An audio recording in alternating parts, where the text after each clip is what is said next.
Party game. Is that Michael Pickens on the line? That is our guest, Michael Pickens, more than likely. Go ahead and answer that. Radioactive Rock, you're on the air. Hey, how's it going? It's Michael Pickens. Hey, Michael. So we have our guest. His name is C Michael Pickens, and he is the former chairman of the Libertarian Party of Washington State. How you doing, Michael? I'm doing fantastic. How are you guys?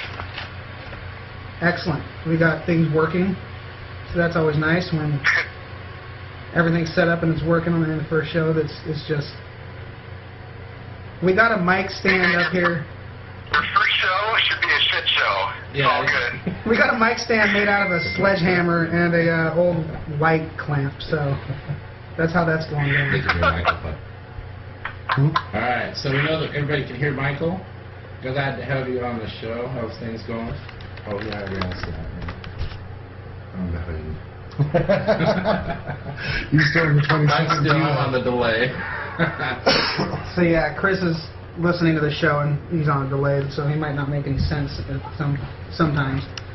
So, why don't you tell us a little bit about yourself? Where are you from? Why'd you end up moving to Washington? Because you're not from Washington. Yeah, so I moved to Washington for business. I had a property management company in Seattle, one in Sacramento. I go back and forth. I love the weather up here, and I got involved with the Libertarian Party in the 2012 Gary Johnson campaign. So, and the main reason, because the state legislative districts here in Washington State are much smaller than California. California is 500,000 people per district. Washington State's 136,000. When I say people, that's population.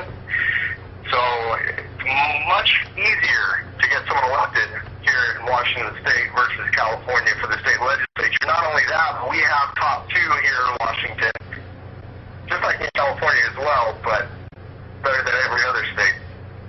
Why don't you tell us what top two is for people that don't know? Yeah, top two is election law. Basically states that only the top two vote getters from the primary will move on to the general election. And the benefits of that are that only half of the people who show up in the general election will show up in the primary. So we have a lower voter turnout to compete with, and we only have to get second place to move on. So versus having to get first place in the general election to win. You get second place in the primary, then we get to move on to the general election, fight it out with whatever, the Republican or Democrat that moves forward is in. Okay, so how did you find the Libertarian Party and libertarianism in general? Well, I found libertarianism back in 2007. I was with my dad at his house, and we were watching the first Fox News debate, and there was someone on stage who was talking about how the terrorists don't hate us because we're free and prosperous. They hate us because we've been over there meddling in their business and bombing them since 1953. And this person, as you know, is Ron Paul. So that's how I learned about it, because they called him a libertarian in the debate. So I did a lot of research on Google, learning about libertarianism. And once you do the research and you find out that it is the most moral political philosophy in existence, you have no other choice, right? Force and fraud are banned in libertarianism, whether it's from the government or whether it's from anyone else. So, how would you define libertarianism in general? Okay, so when you break it down, like the word libertarian means believer in liberty, right? Liber is ancient Roman for liberty or freedom. Tarian is believer in. And what liberty is, it's the absence of outside control or oppression over our lives as long as we're not infringing on the person, property, or rights of another. That's how I would define it. Basically, I'm going to leave you alone, Curtis. Me alone. As long as you don't infringe on anyone else's rights, I've got no problem with you. As long as I don't infringe on anyone else's rights, you got no problem with me. Life is good. Excellent. So at what point did you write Libertarian Leadership, and tell us about that? Oh, okay. So my first book, Libertarian Leadership, I had experience in sales and in business, and I thought, you know what? I could take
desire to do it, looked up the instructions, followed the instructions, and I came out with the book. Done. So, what is the title and release date of your second book? What was that? What's the title and release date of your second book? So, the second book is called Libertarian Lion, and I'm hoping it's set to come out on July 24th, which is my birthday, which will be 2 years after my first book came out. And the reason why I titled it Libertarian Lion, because I feel that there's a couple different types of libertarians. There's probably many different types of libertarians, but a couple as far as political activists. There's the porcupine, which most people who are in the Libertarian Party for a while know that the porcupine is generally known as the animal mascot for the Libertarian Party. Porcupines are very defensive creatures, right? They got the spikes sticking out their back. They can defend their territory, but they can't really take over new territory. They're a defensive creature. And I look at the lion as a lion that is an animal that is proactive. They're offensive, right? We can go take back territory that's been stolen from us. We can take back the liberties that have been stolen from us, and there's been many liberties stolen from us, and we see it on a day-to-day basis. I'm sure we're going to talk about that later. I look at that. We have to be proactive. We got to challenge the status quo. We got to run initiatives. We got to run candidates. We got to be in the faces of the legislators, in the faces of the media, in the faces of the voters. We got to talk about what we're doing. Basically, we got to be proactive. Now, we don't use the word lion as, hey, I'm going to bite your face off, or aggressive type, lion. More like, I don't know, the Chronicles of Narnia, right? Aslan. Yeah. That's the type of lion we're talking about. Protecting the people. Okay, so tell us about your work with the LPWA as the executive director and your firing and the 2014 convention. Tell us about that. That was exciting. Okay, so I came on board as a volunteer executive director. I did have a contract basically saying that I make a percentage of all the money that I raised for the party. And I had this strategy that I outlined in my book, Libertarian Leadership. And I was moving forward with this strategy. It was outlined in my book. We got to run candidates. We got to run candidates. We got to run candidates, right? Told from the current leadership that I needed to stop recruiting candidates, that we don't have a chance, that we only need to have candidates in local races, or that, we don't have a chance, we don't need to waste resources, and that's definitely not the direction that I wanted to go with the party. Now, as a volunteer executive director, let me take a step back. In my business life, in my professional life, I don't like to have a boss. I haven't had a boss in 10 years. I don't like being told what to do. Now, I've got my own ideas, and I believe, as a libertarian, that we should all be able to be creative and go out and test new ideas, right? We should experiment. We should innovate. That's what business does. Yeah. We can test, they can innovate. Yeah. Right? Well, when someone starts putting roadblocks in the way, I don't like that. And I don't think anyone should put roadblocks in anyone else's way. And Curtis, firsthand, in the past, when you've asked, hey, can I do this? I'm like, you don't need to ask me to do that. You should just do that and see if it works. Yeah, exactly. Every time I asked permission to do something, you guys told me to quit asking permission. Yeah. Specifically, I was told, you don't need fucking permission. Yeah, dude, just go do it. And you've done that. Look at you, man. You've cleaned up graffiti. You're out there feeding the homeless. You're doing the things and you feel the right things, right? When you ask permission, I'm like, just go do it, because I don't know what's going to work, what's not going to work. We need to go out there and test ideas and create an environment where people have the opportunity to go out and test their ideas, to encourage, to motivate, to inspire. Because libertarianism, to me, it's a very positive political philosophy. It's all about opportunity. It's all about freeing them for ideas, as long as those ideas and what you're doing don't infringe on the person's rights of another. So then what happened? So the firing, right? So I was executive director a month before the convention in 2014, and I was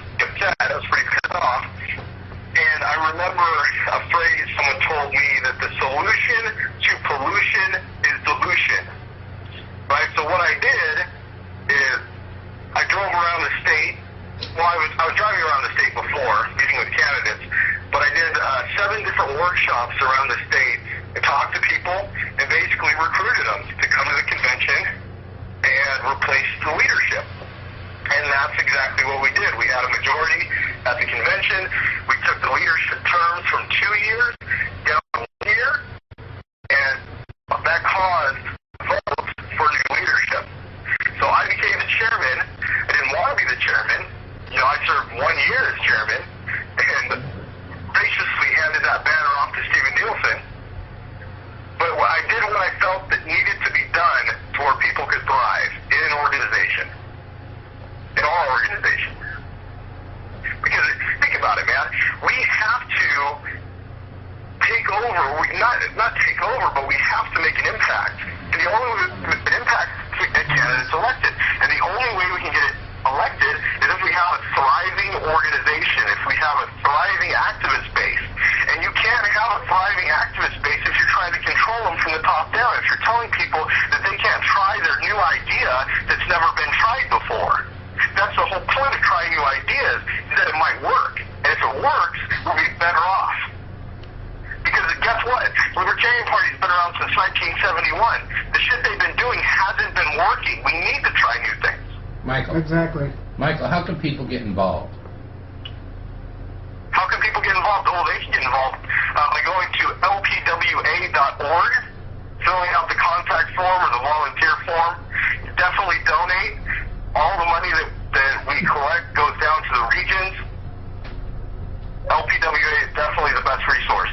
Maybe how can we get more involved at our local levels? So when they go to lpwa.org and they fill out the volunteer form, they're going to have to put, you know, the city that they live in, right? And then once they fill that out, then their information will go to someone on the local level who will contact them. And then, or, you know what, the best way to get involved, like Curtis is and Chris, the way you did it, is you just start doing stuff. That's the best way. Just start doing stuff. Yeah. You know, you don't need to wait on anyone else from a website to tell you what to do. You just need to do things, right? Go out in the community, help out the community. And this is the thing, if there isn't anyone else in your area, we can give you a list of people that you can contact, say, hey, I want to start doing stuff. Would you like to do stuff with me? And the cool thing about action, when you take action, it creates emotion, and people follow that. People see that. Like, okay, you guys are doing stuff. I want to do stuff. That's inspiring. The actions that you take inspire other people to take actions as well. Yeah, for you conspiracy people out there, 2 black helicopters just in fact Those are did black. fly Those over. are totally tan. Yeah, whatever. Dude, they're baby shit brown. Anyway, they just directly flew over the house. They were heading south. They always fly to the house. This is the way they go. They're just doing their DEA sweep. Hey, They got to it's hit the College felonies. County thing. Everybody always posts when we Yeah, have they black do. helicopter sightings, Yeah. so we got to keep That's it real. not those though. That's regular shit right there. And they're just abducting meth heads. It's okay, guys. Just relax. Hey, okay, you're talking about black helicopters, right? Right. If we had enough people and we pooled our money, we could have our own black helicopter, guys. I'm looking forward to my own drone. I definitely want a drone. Now, A drone to follow the drones from the government, right? Yes. They're going to watch me, I will watch them. talk about our candidates from last year a little bit. So, one of my big things as executive director and, you know, I was elected state chairman was to run candidates. We had 12 candidates from around the state. One of my requirements for supporting them is that they would run for office a minimum of 3 times. And the reason why a minimum of 3 times is because the first time you run for office, you're just learning the ropes. You're building your website. You're building your foundation, right? So your website, the second time you run for office, the only thing really you have to change on your website is the year you're running. You already have that done. You've already built a candidate support base. You got donors. You've got volunteers. The next time you run, you're building on that. And that's when you're looking to win. The second time, the third time, fourth time, fifth time. We have a libertarian candidate down in California, Susan Marie Weber. She ran for Palm Desert City Council, and she was elected her 4th time running. Right? Elected her 4th time running. And think about that. So these guys up you look at our numbers, they were amazing compared to the rest of the country. 8 of our candidates made it to the top 2 primaries, and 4 of them got over 30% of the vote. The majority of the rest of them were in the 20%. Well, let me ask you a question. What do you think they're going to get next time they run? Dave Steenson, the candidate that ran here, the people in Longview would have seen on their ballot, ran in the 19th district. Is that what it is over there? The 20th? Yep. Anyways, he won. He got over 50% of the vote in the county just up north. Lewis County. Up in Lewis County. So Lewis County is ready for some change. Representative Orcutt is the representative up in that area. If you know That's anything. awesome. What do you think he's going to... I think Dave got the highest percentage out of all of our candidates. He got like 33% of the vote. What Absolutely. do you think he's going to get next time he runs? Yeah, what's going on up in Lewis County? I mean, it must be probably property rights, I would imagine. That's real big around our area, private property rights. tell us a little bit about the purge of the neocons and the direction that you took the LPWA and how you feel about the state you left it in. What did you say, the purging of the neocons? Yeah. Okay, so the neocons, for listeners who don't know what neocons are, neoconservatives. Basically, they are Republicans who they kind of infiltrated our party a little bit, right? They wanted us to protect certain Republicans in certain districts, which is fine, that's a prerogative. But they were also the guys that kind of triggered this whole, hey, let's purge the party, or let's elect new leadership that want to move us forward. And the reason why I did that is because I want to run libertarian candidates in every district. I don't want to protect certain people, certain representatives. I want to run libertarian candidates in every district. The surprising thing is that I agree a lot with Democrats and I agree a lot with Republicans on certain issues, on every issue that has to do with liberty.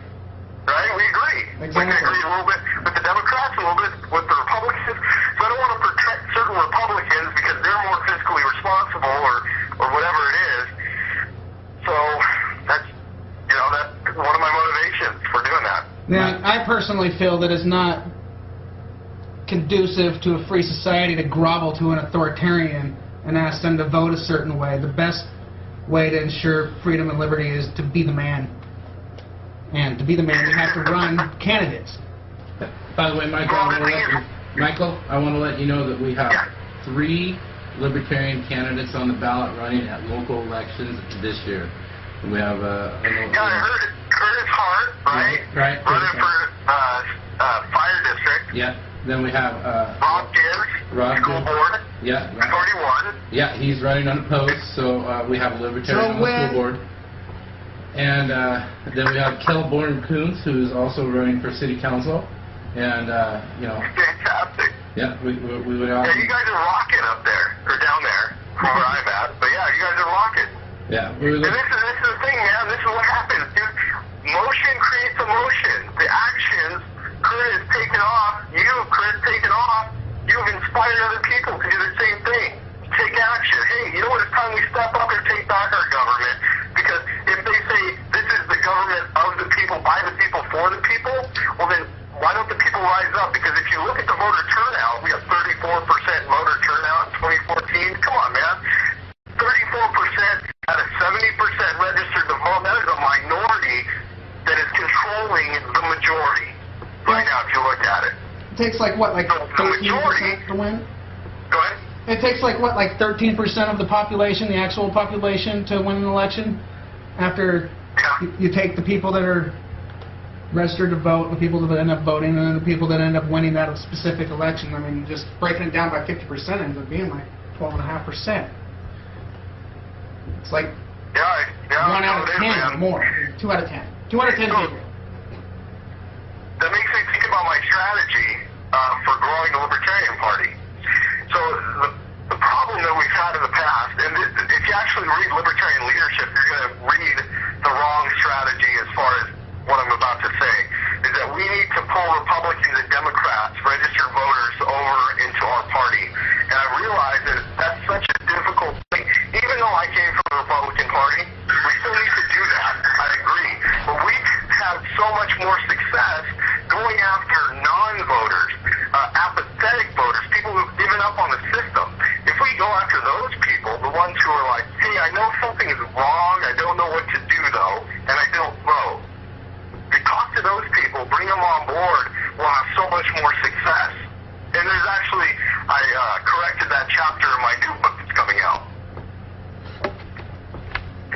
So,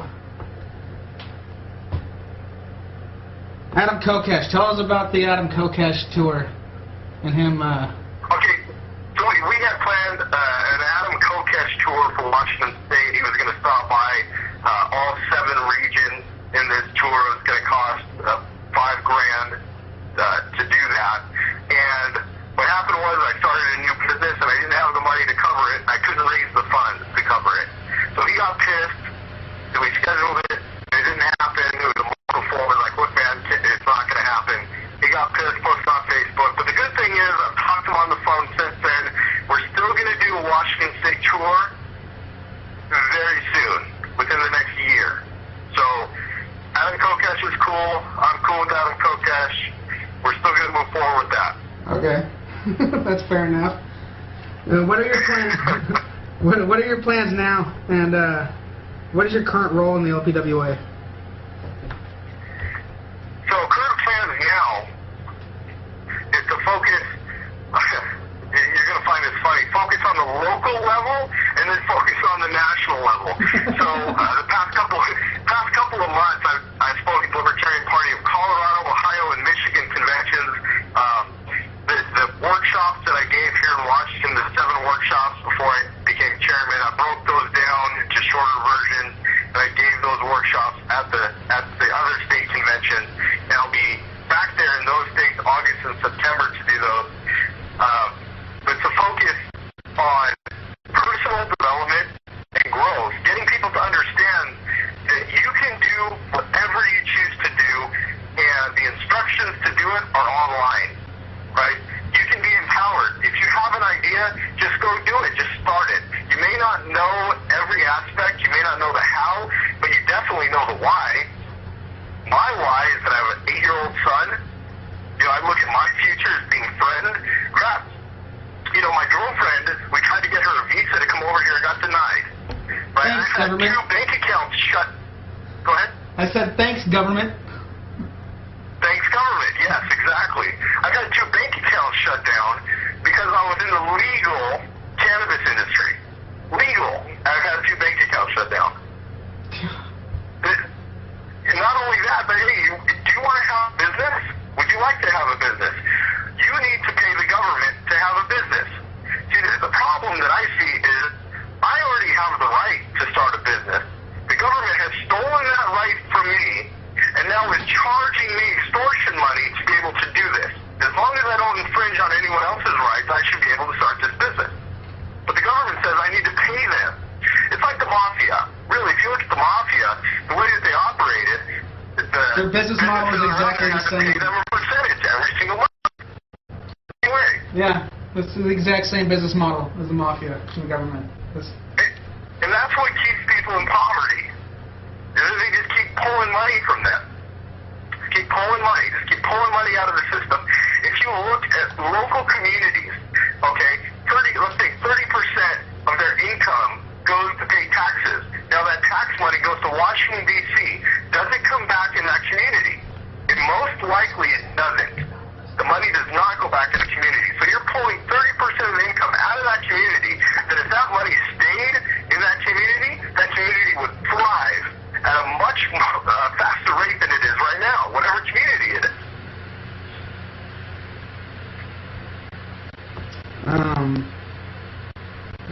I've lost where we were in there. Okay, so what is the Judicial Committee? Because I know that you're on the Judicial Committee in the state party. What is that? So that's a good question. The Judicial Committee for the Libertarian Party of Washington is kind of like the Supreme Court. Well, it would be the Supreme Court for Washington State. Basically, if leadership, anyone in leadership, did something to infringe on the person or property of another, they would go to the Judicial Committee and say, Judicial Committee, this person in the Executive Committee did this, I need you to investigate. And the Judicial Committee could basically remove anyone in leadership. They had a majority vote, or super majority vote, I don't remember, 2/3, I think. Okay. And really, I'm one of the only ones that were at the last convention that was in the party for 3 years or more. And one of the requirements to be on the judicial committee is that you had to be in the party for at least 3 years. Yeah. So That shows how young our party is in Washington State. Right there. tell us about your private business a little bit. Like, what is it? How is this pronounced? Is it cannery? Canary? What is that? Oh, okay, Cannair, the new business that I started. Okay. Yeah, tell us all about that. So we had this idea late January. Michelle Darnell, who you may know, came to me and said, hey, we should start a business with CBDs.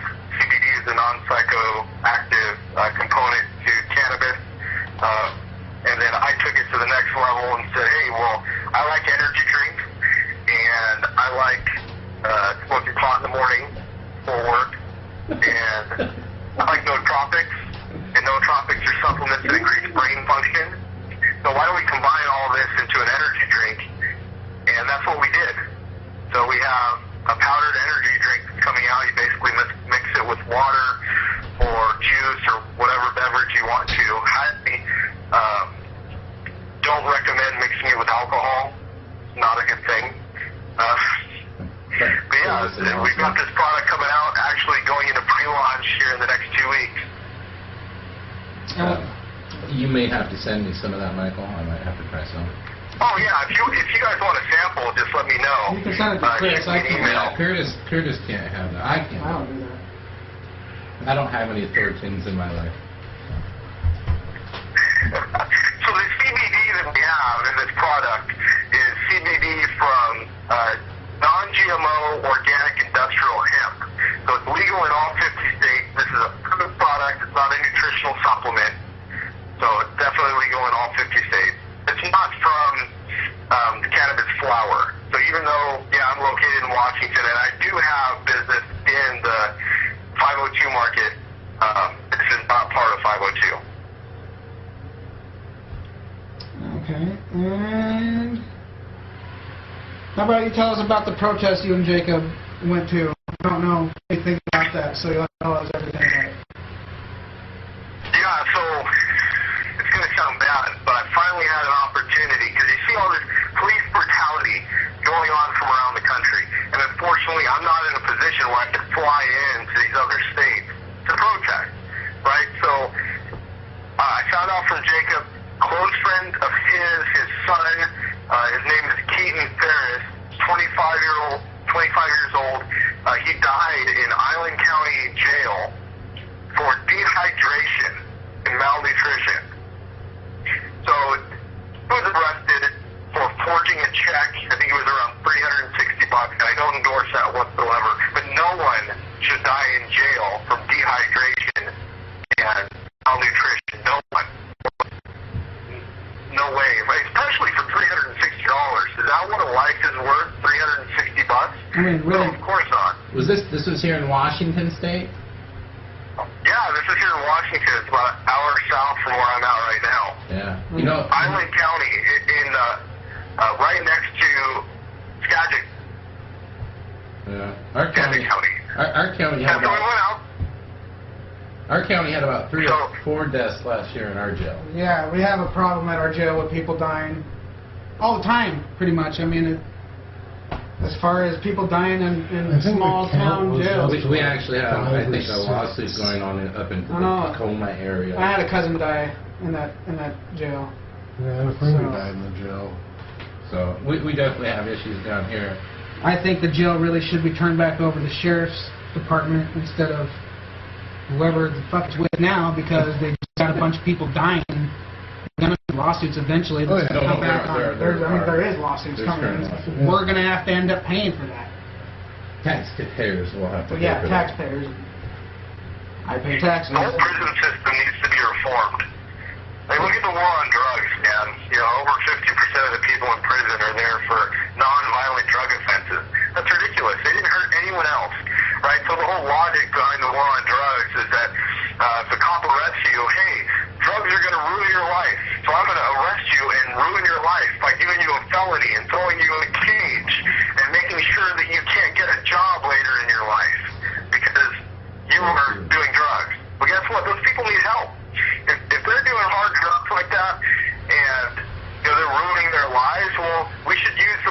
model. Portugal in 2001 decriminalized all drugs. That doesn't mean they legalized. You can't buy heroin in the drugstore or anything like that, or Rite Aid or Walgreens. Basically, what it said is that if we catch you with drugs, let's say we catch you with some heroin, right? You're going to go to drug court. You're going to get a citation, and in drug court, what they're going to do is they're going to give you two options. Either you can go to rehab for 6 weeks, or you can go back out on the street. It's your choice. Do you want to help yourself, or do you want to continue screwing your life up? That's your choice. And what's happened over there is totally amazing. In 10 years, drug use has dropped by 50% in adults and teens. Why?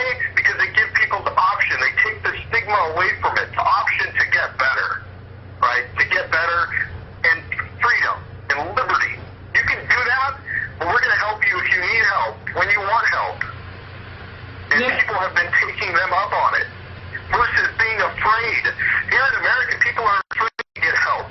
They're afraid if they get plugged into the rehab system, that the police and the DEA, drug enforcement, they're going to come after them. They're going to throw them in a cage. And that's what happens. We throw people in cages because of it versus helping people. It's a multi-million, billion, probably, dollar industry in this country. This is locking people up. And man. In California, where I'm from, the number one political lobby group in California is the Prison Guard Union. People complain about private prisons. Guess what? In California, it's a public prison system, and they're doing the same thing as the private prison because of the Prison Guard Union. Go ahead, make the private prison a public organization. There's just going to be as much corruption. We've got to change the laws. Yeah, especially when these private We've got to end prisons. the drug war. That's how we fix it. Yeah, they put people in these private prisons, and then they end up having manufacturing jobs inside the private prisons where they pay these guys like pennies a day. Those are pretty much slaves. They get caught with some drugs, and you end up like the slave economy. Well, you guys people think that like the 13th Amendment freed all the slaves, but I mean it clearly states neither slavery nor involuntary servitude, except as a punishment for a crime. Yep. We just had a judge. I mean, except isn't no slaves. Slavery's still alive and well in America in the private prison system. Yeah, I mean, we had a judge that was popped, I think, last year, back east, for selling kids into the prison system. So, I mean, it's become a racket. It's become a business. There's a lot of money involved. Yeah. Yeah, human trafficking is horrible here. Yes. That's something nobody ever talks about. Nobody ever I touches think the Clark County Libertarian Party, and Stephen Pierce specifically, because he brought it up to me, are coming up with a proposal or an initiative to basically end the war on drugs here in Washington State. So you guys should talk to Stephen Pierce, or talk to him and find out who's leading that up. Get them on the line as well for a later episode. Definitely. So how did that protest go? How many people were there? What was that? How many people were at that protest? There's about 200 people at the protest. And it really opened my eyes to it and realized, like, hey, man, if your friend, if your family member was killed in jail or forging a check, that's ridiculous. It's just totally disgusting.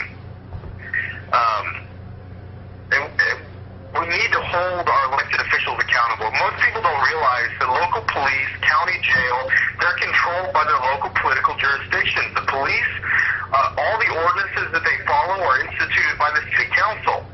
The sheriff, all the ordinances that they follow, all the rest they make, are implemented at the county level, the county councilors. Right? So we take over the city council, we take over the county council, we can say, hey, officers, you're no longer going to give tickets for victimless crimes. You're going to help people. You're going to serve people. That's what you're going to do. But right now, the government, local, county, state, they're looking at revenue generation. And the only way we can end that is through the political process. Well, there's another way. I'm not going to talk about that right now. But the way that I see that we have to end that is through the political process. We've got to get people elected to city council. We've got to raise awareness so our people can get elected to city council, so we can stop the corruption.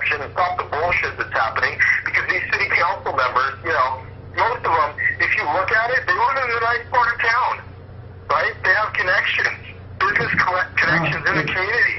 These are not the average people. No, I mean, what kind of connections do our, let's say, county commissioners have in this county, Chris? And who tell the people that don't know who our county commissioners are. Well, our county commissioners in Cowlitz County are, oh boy, you got me. Dennis Weber, Yeah. Joe Gardner, and Mike Karnofsky. Those are our county commissioners in our area. I can't remember. What kind of things did they used to do? I'm confused. I'm sorry. Oh, you're paying attention to Facebook. What is? How are they connected? Like, what did they used to do before they became? Oh, Dennis Weber was a teacher. Mike Karnofsky was I believe he worked for Weyerhaeuser. For Weyerhaeuser. Weyerhaeuser is a big company in our area. And I believe Joe Gardner owned a excavation company in the Tutalip, Washington area. Yeah, he does. Yeah. So not to say what Okay. he does. Well, you know, the commissioner job is a little bit more important. Yeah, So, that's it. yeah, those are our county So you have commissioners. 3 county commissioners, right? Yeah, we only got 3. Yeah. Oh my gosh. What does it take to get a majority in the county with 3? You know how many votes? 2 votes. I know. That's it. Yeah. Just 2 votes. Oh, Oh, yeah. I thought he was talking election-wise. That's No, what I thought. he's talking change policy. Yeah, 2 votes are hard to get, for some things around here. Yeah, especially when they don't want to change things and they don't want to take Yeah, responsibility. we are definitely holding our county commissioners accountable right now at this time for something that they got our community into in Kelso. So, I know at least one of them at least recognizes that he's being held accountable and he will be held accountable come election time. So at least he recognizes that that's the thing. one of them's not running again, so he doesn't care. That's just what it is. He's on his way out. He can't wait to go. And then we have a brand new commissioner that just came in January. So we have 2 He's a fairly pretty new good guy. commissioners, and we hope to see some good things from our new commissioner. But we'll see. He needs to stand up to the other 2 a little bit better.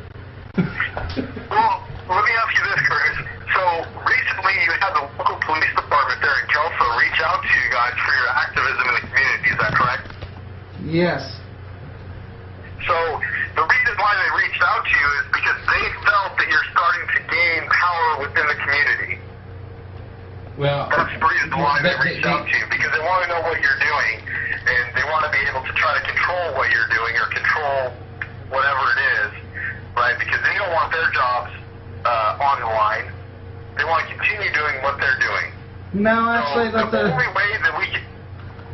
the way I'm working with the police right now is that I did something on my own, and they really needed that information that I ended up getting on my own, because I basically did a surprise inspection of a local homeless shelter it's a flop house for IV drug addicts and registered sex offenders is what it is. Basically, we It's have... specifically designed for IV drug addicts and registered sex offenders that are allowed to be like drunk and high at the shelter on taxpayer dime. How much is the money up to now? Is it They're just given about $600,000.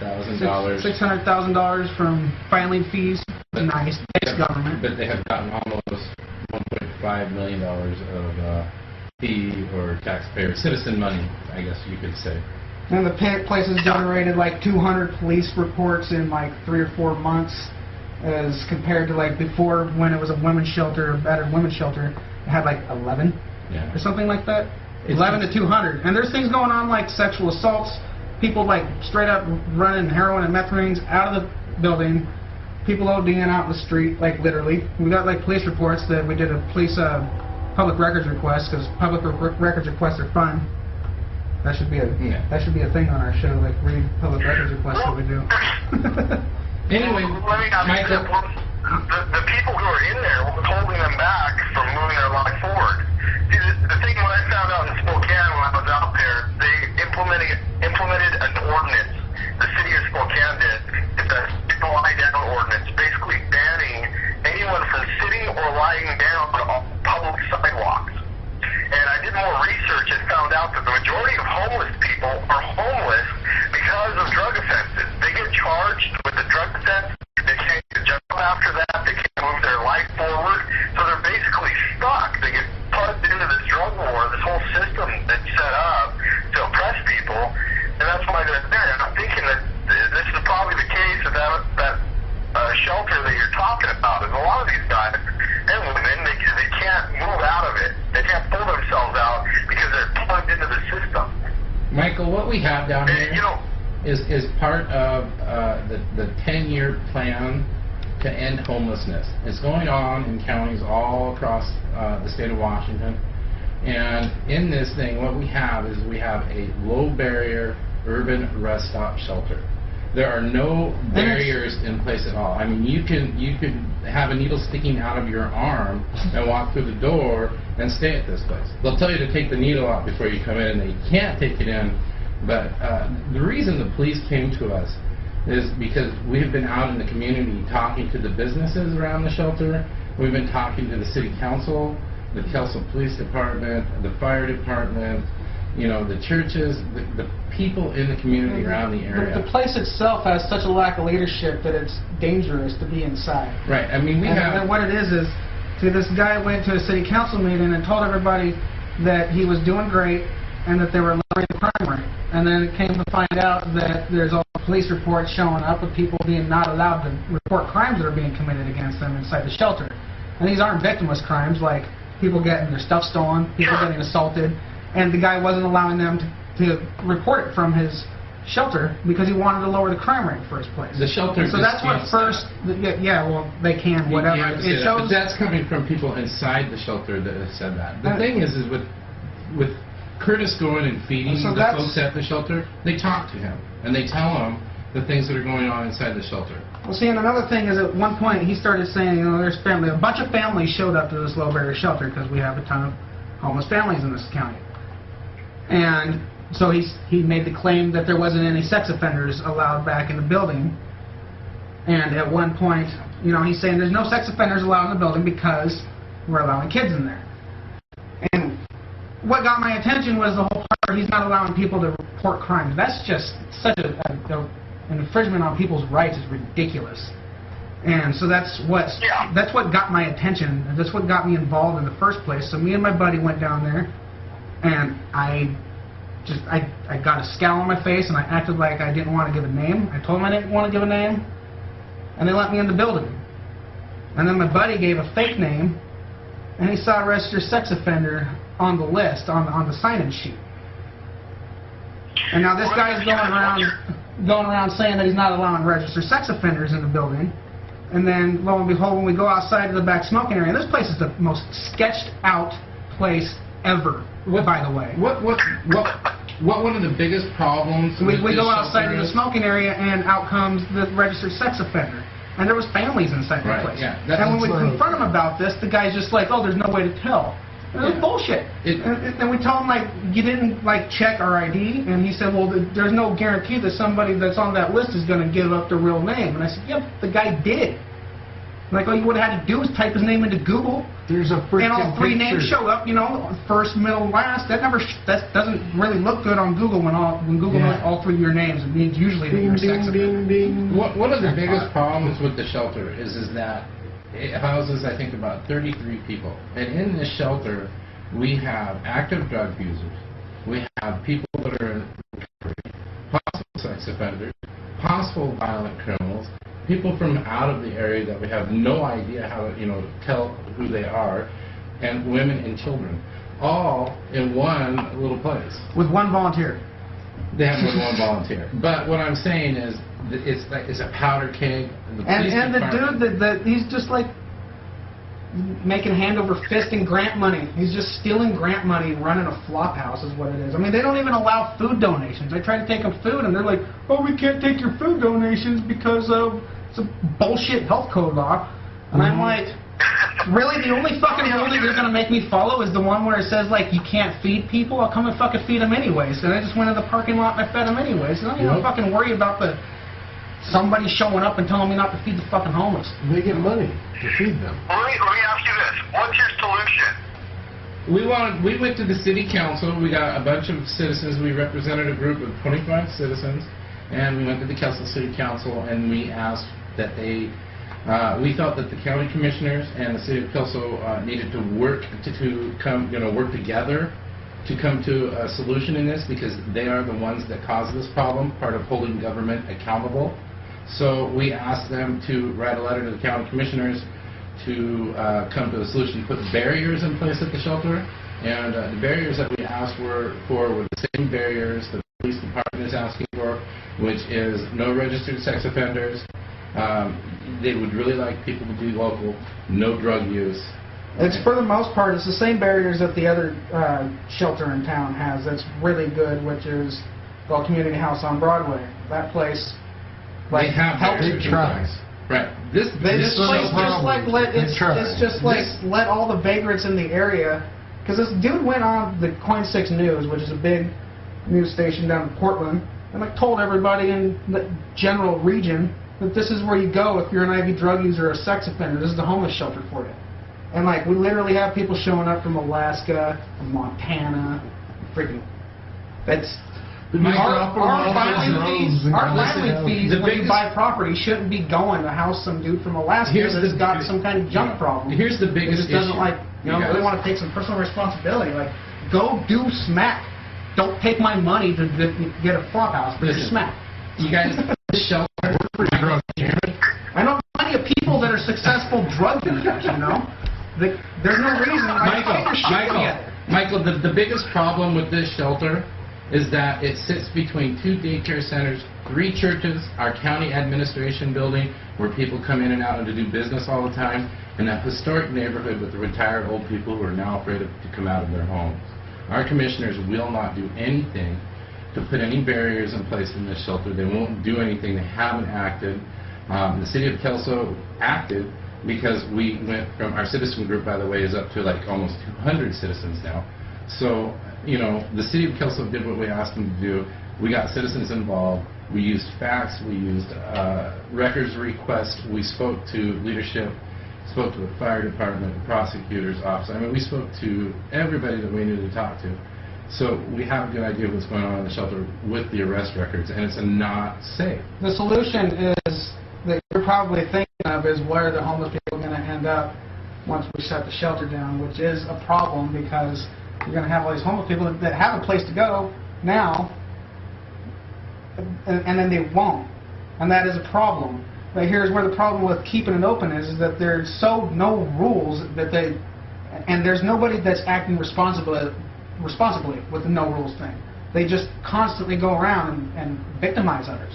And there's nobody there, for instance, somebody went up and randomly finger banged a chick while she was trying to make the top ramen. What?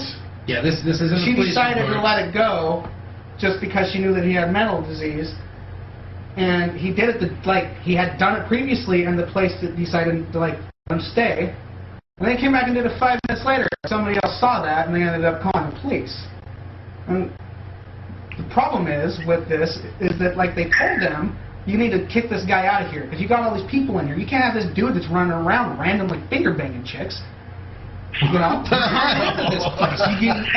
And the police have had to deal with that guy several times because they keep letting him in, and that's a complete lack of leadership.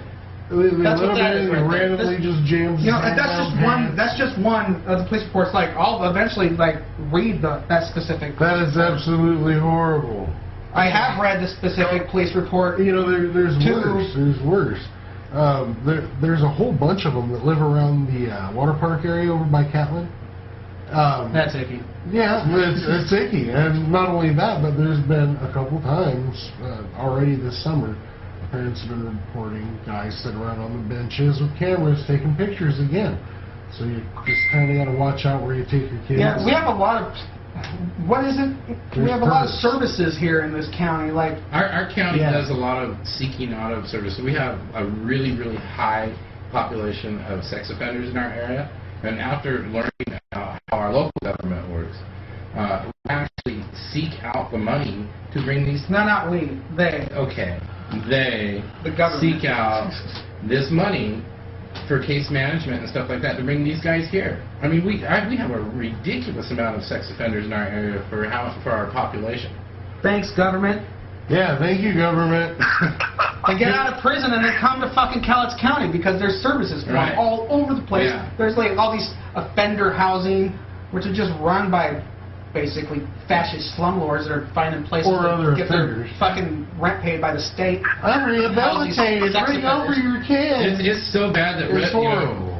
Representative Pike had a new driver bill that you put in the back. You know, she wanted everybody under the age of 18 and new drivers to have to put a big old red tag in your back window saying, you know, take advantage of me. So That's basically right what the next to message Cowlitz was. County, you know, where we have this high, offender population. But that bill didn't make it through this year tonight. But it doesn't surface next year either. So, That's a bad idea.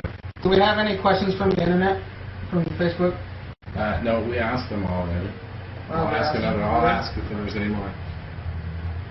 Hey, Michael, will we have any candidates at the state level in 2016? Yeah, tell us about that. Yeah, the list that I have so far, we've got 33 candidates running at the state level. I haven't done any more recruiting yet, but I will do more recruiting for 2016 come the fall. So 2016 is going to be a big year for the Libertarian Party of Washington. We need to get a minimum of 5% of the vote in the presidential election to become a major political party. Now, there was big pushback back in 2014 from the old leadership on becoming a major political party because that means we have to have the PCO structure. We've got to adopt that. But this is the thing. That's where we're headed. We need to become a major political party. And I believe the only way we can get over 5% of the vote for a presidential candidate, libertarian presidential candidate, whether that's Gary Johnson or someone else, is that we have to have candidates running in every district. We have to have candidates running for all the state executive positions, which there's 9 of. So if we fill those 9 state executive slots and we have a presidential and vice presidential candidate, that means we'll have 10 libertarians on every Washingtonian ballot in the entire state. Every voter in Washington will have 10 libertarians they can vote for, right? And then add on top of it state legislative, state senate. So I know Stephen Nielsen, our new chairman, has a goal of having over 100 libertarian candidates in 2016, which I totally support, and I'm going to do my best to try to get us there, right? The cool thing about our candidates running this year is that I didn't recruit them. Most of them I did not recruit. The people are going out there just like you are, Curtis, and recruiting other people to run for office and to step up. And I think the same thing is going to happen in 2016. We're going to go with our foundation, our base that we have now, and more people are going to step up to the plate and run for office. So 2016 is going to be a very big year for us. If we can have, as many candidates running for office as the Republicans or the Democrats, we are a major political party, hands down. There will be no denying it at that point. Yeah, one of the reasons why I started, the county party here in Cowlitz County is because that's the dang Yeah. So, I asked permission, can I just start a county party? And then Zach specifically told me you don't fucking need permission. And Yeah, Zach's a great guy. He's our current vice chairman. Exactly. You don't need permission, just go do it. so, here's a question from the internet. What do you think about the Olympia, what do you think? What do you think about the Olympia Pride event, the incident that happened this weekend? Maybe you could tell us a little bit about what happened and what happened to the people that were at this event. Yeah, I look at it as typical authoritarian. Well, maybe everybody what happened. It was a gay pride event up in Olympia, and we had some Second Amendment open carry folks that were gay members of this group, and they were thrown out. No, we specifically got the Libertarian Party Right. banned for life. Right. Because from the event, you might be carrying a gun. But they were thrown out of the event because they were doing something that is absolutely 100% legal in Washington State, which is open carry. And they threw them out of the event. So basically, how do you feel about that how would the Libertarian Party, what would their view be on something like that? Well, we got banned for life. What are you talking about? No. I'm asking C Michael Pickens, what his opinion of this is and what the party, what their stance would be on something like this. All right, go. No, that goes back to what I said earlier, man. The Democrats, they agree with us on some liberties. The Republicans agree with us on some liberties. But both of them agree that we should only have some liberties some of the time. And the Libertarian Party believes all liberties for everyone all of the time. And the thing with that specifically is that there have been historically so many crimes committed against homosexuals and the LGBT community. They should be protecting themselves with a firearm. They should be protecting themselves from discrimination, and the only way to do that is by carrying a firearm to protect themselves. And then for their own community, for the open carry members who were in the LGBT community, for their own LGBT community there in Olympia, to kick them out, it just doesn't make any sense. However, when you look at the person who kicked them out, there was really only one person who made the decision, and that was the chairperson for Olympia Pride. Right? And the chairperson for Olympia Pride has ties to the Democrat Party. In her letter, seeing her reasons why that she kicked them out was because of this most recent South Carolina shooting right at the church, the 9 church members who were killed, saying that these open carry members were being insensitive to the South Carolina church shooting. Well, guess what? There were any of the members of the church who were carrying a weapon, who had a firearm on them. I believe that guy, that crazy person, psychopath who did that, would have been stopped a lot quicker, but there was no one there. Yeah, I don't understand what some psychopath's total lack of crazy. Respect for human life has to do with it. Curtis and I went to the rally, Olympia, that they had this. The Pink Pistols were there, and I don't know if you know what the Pink Pistols are, but they're a group out of Seattle, and they're a gun group. So, I mean, would they throw those people out of this rally as well? I mean, these guys have been around for a while, to the point where they were actually at Olympia speaking at the rally. So, how can the people, people that have been fighting for so long against discrimination, discriminate against their own people in such a way for something that they can legally do? Thanks, authoritarians. The thing that is so ironic about it is that our first presidential candidate in 1972 was an openly gay man for the Libertarian Party. Supporting gay rights since our inception, since the party formed. The Democrats didn't add it to their platform until 2012. And they're kicking us out. It just doesn't make any sense.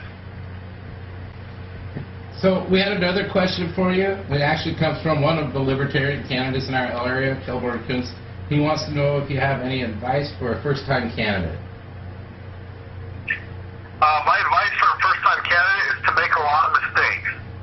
So go out there, talk to your local newspapers, go out in the community, just try to figure out what works, and then do some research as well. Also, you're definitely going to need some raise money, recruit, and you got to learn how to inspire and motivate. Learn how to share your vision and your why people should support you and help your campaign. Once they understand your why, they're going to jump on board. So that's my advice. You got anything else? Somebody said nice weed hits, but I don't think they were right about that. But anyway. That's you, probably. No, I don't think there's any more questions or anything else. I think it's time to go to a break. Yeah. That's what you do. Easy. Okay. Thank you for calling in, C Michael Pickens. Your inspiration. About the younger people and getting younger people involved. Any inspiration out there to the younger people to try to get them involved? I mean, we don't have a lot of young voters. Hey, man. You look at the recent Reuters polls, it shows that 1/3 of younger people actually identify as libertarians. And, I give major props to 2 organizations, Young Americans for Liberty and Students for Liberty, who are I think Students for Liberty has over 1,700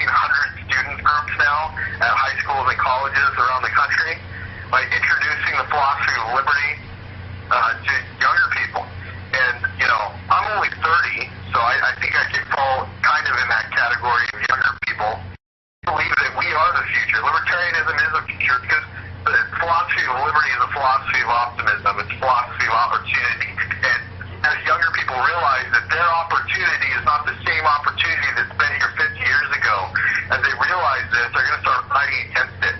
And we have to get people, these younger people, to realize that, hey, your future is being threatened right now by authoritarianism, by abusive government, by coercion and force and fraud implemented by the government, with the corporations involved as well, with the unions involved as well. And we have to wake up to that, and that's how we do it. We show them that their future, that their children, they don't exist yet. Their future is being threatened. And we have to stand up, and the majority will eventually, we will eventually become the majority. I'm making that prediction. I see it now. I see how fast we're growing across the country when I travel around the country. And I just see that's the direction that we're going. Democrats are old and dying. Republicans are old and dying. Libertarianism is the future. You come to our convention, and there's a lot more young people than at the Democrat convention or the Republican convention. I see us making huge inroads, and we just have to wake them up and show them why they should be libertarian and how their future is being threatened. Now we can go to music. Why not? You nailed it. Thank you guys so much for having me on. I really appreciate it. I'm honored to be your first guest for your show. You guys have a great rest of your show. Wait, we have another question from the internet. Are you still there? Yes, I'm still here. Okay, it says, Do you have time for one more? shut up. As far as the preamble to the Constitution, when it says to promote general welfare, what does that mean to you? The preamble to the Constitution, where we have to support general welfare, and what does it mean to me? Wow, that's a really good question. So, to promote general welfare, I think with the way our government has been implementing laws and regulations, they've actually increased the amount of people who need welfare. They've put more people in poverty than we've had in the past, and they continue to basically oppress people, right? If you want to start a business, you have to pay $500 to the state just to start your business. If this business is going to go in other states, you've got to pay other states to operate your business. Well, guess what? If you have a great idea, but you don't have the capital, you can't start your business, and you can't become financially independent, you can't pull yourself up from poverty, right? So the Democrats and the Republicans, too, to some extent, promote the welfare state. Right? You need the government to move along. And you know what? I like to call myself a pragmatic radical libertarian. So I believe, there is a purpose, there is a need to support people who can't support themselves. Right? We shouldn't let people die in the street. We should not do that. Right? But we shouldn't sacrifice our ability to thrive at the same time. We shouldn't sacrifice our ability to start our own business at the same time, or we shouldn't sacrifice our ability to pay our own bills at the same time. So I hope I answered that. Probably not, but... Well, thank you. All right, guys. Well, hey, thanks for having me on the show. Oh, this is Radioactive Rock coming to you live. And these guys are... This is Jordan Page, and this song's called Liberty.